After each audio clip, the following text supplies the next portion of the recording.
आज़ादी के बाद कोई भी सरकारें नहीं हो, विपक्ष और जनता को हमेशा ये अधिकार रहा है कि वो सरकार से सवाल करें, उनके खिलाफ विरोध प्रदर्शन करें और हमेशा उन विरोध प्रदर्शनों का एक राजनीतिक हल ही निकाला गया है।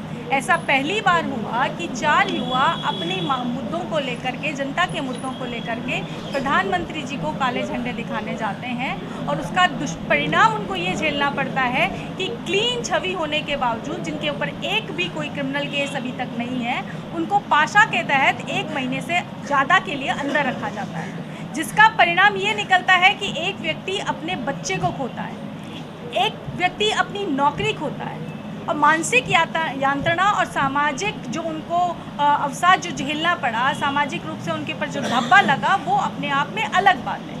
ये देश की लोकतांत्रिक प्रक्रिया के लिए सर्वथा गलत तरीका है और इसके खिलाफ हर राजनीतिक दल को और हर जनता के नुमाइंदे को आवाज़ उठानी चाहिए, क्योंकि यदि हमने सरकारों से सवाल करना और उनके विरुद्ध आवाज़ उठाना बंद कर दिया तो लोहिया ने जैसा कहा था कि अगर सड़कें सुनसान हो गई तो संसद जो है आवारा हो जाएगी, तो वो स्थिति आने वाली है।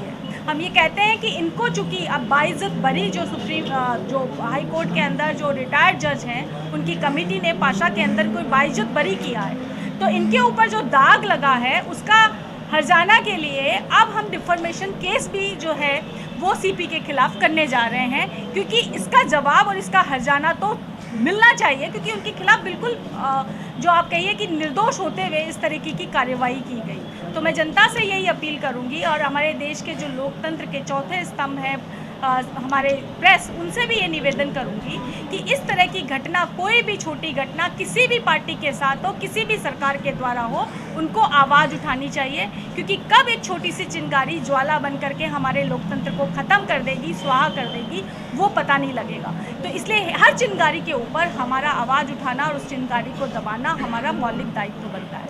धन्यवाद। जी, आपका नाम? मेरा नाम आशीष अरविंद राय है। मैं गुजरात प्रदेश कांग्रेस कमेटी में मंत्री हूँ।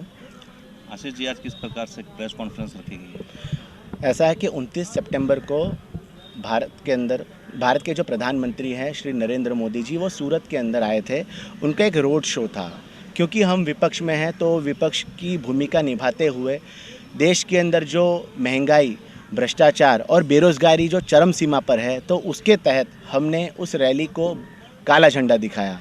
और क्योंकि काला झंडा दिखाया तो उन्होंने हमको डिटेन किया, लेकिन क्योंकि विपक्ष हमेशा अपनी आवाज़ उठाता है तो हमने आवाज़ उठाई, लेकिन इन्होंने हमको डिटेन तो किया, लेकिन उसके बाद हमारे ऊपर एक और आरोप लगाया कि हमने किसी लेडी की छेड़ती करी है। जिस लेडी की छेड़ती करी है ऐसा हमको बताया गया, तो उस लेडी को हम जानते भी नहीं हैं, हमने उसे कभी देखा नहीं है, चारों ने नहीं देखा है और उसने भी हमको नहीं देखा होगा जहाँ तक मैं जानता हूँ।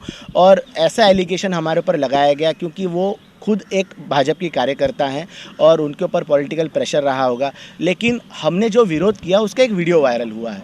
वो वीडियो के अंदर वो लेडी कहीं पर भी दिखाई नहीं देती है और जहाँ तक कि फिर बाद में पीछे से हमको पता चला कि वो उस दिन डोम के अंदर थी और हम लोग बैरिकेटिंग के इस तरफ पब्लिक के अंदर थे।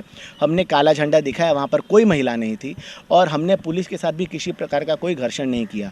लेकिन इनको ये पसंद नहीं आया होगा, उनको लगा कि ये आवाज़ उठा रहे हैं तो इनकी आवाज़ हम दबाएंगे और हमारी आवाज़ दबाने के लिए उन्होंने हमको डिटेन तो किया, लेकिन हमारे ऊपर ये जो आरोप लगाया उसके बाद हमको जब कोर्ट में ले जाया गया तो वहाँ से हमको जामीन मिल गया, हमको बेल मिल गया और इन्होंने हमको फिंगरप्रिंट लेना बाकी है ऐसा कह करके लिंबायत पुलिस स्टेशन में वापस लाया और 2 घंटे बाद हमको पासा ऑर्डर कर दिया गया और चारों को 4 अलग अलग जेल में, मुझे महसाना, किशोर भाई को राजकोट, संतोष शुक्ला जी को साबरमती और गुलाब भाई यादव को नडियाद, ये 4 अलग अलग जेलों में हमको भेज दिया गया, जहां हमने 1 महीना 5 दिन हमने उस जेल में काटा और हमारी जो दीपावली है वो भी जेल में कटी। लेकिन क्योंकि पासा के अंदर एक एडवाइज़री बोर्ड बैठती है, रिटायर्ड जज की पैनल बैठती है, उन्होंने हमको सुना। मैं उनको सल्यूट करूंगा कि उन्होंने निष्पक्ष हमको सुना और हमको बाइज्जत बरी किया, हमको निर्दोष करके, क्योंकि हम पॉलिटिकल कॉन्स्पिरेसी के शिकार थे, हमको रिहा किया। आज हम रिहा होने के बाद जब बाहर आए हैं तो मैं यही कहना चाहता हूं कि हमारे परिवार ने काफ़ी संघर्ष किया है। ये जो पासा लगाया गया था ये 4 लोगों पर नहीं था, ये 4 परिवारों पर पासा लगाया गया था। आज देश के अंदर कोई भी युवा अगर आवाज़ उठाता है तो उसको ये डर लगता है, जब लीडर्स को इस तरह से फंसाया जा सकता है तो आम नागरिक क्या कर सकता है? आम नागरिक कहीं ना कहीं डर रहा है, उसको ऐसा लगता है जब इनके ऊपर पासा जैसा गंभीर गुनाह लगा दिया जाता है तो हम कहाँ खड़े होते हैं। तो मैं यही कहना चाहता हूँ कि आप डरिए मत, क्योंकि देश के अंदर न्यायपालिका अभी ज़िंदा है। देश के अंदर जो चौथा स्तंभ है डेमोक्रेसी का, जो मीडिया है, वो भी ज़िंदा है। अगर हम हमारी आवाज़ रखेंगे, अगर हम अंत तक लड़ेंगे तो कहीं ना कहीं ये लड़ाई हम जीत सकते हैं।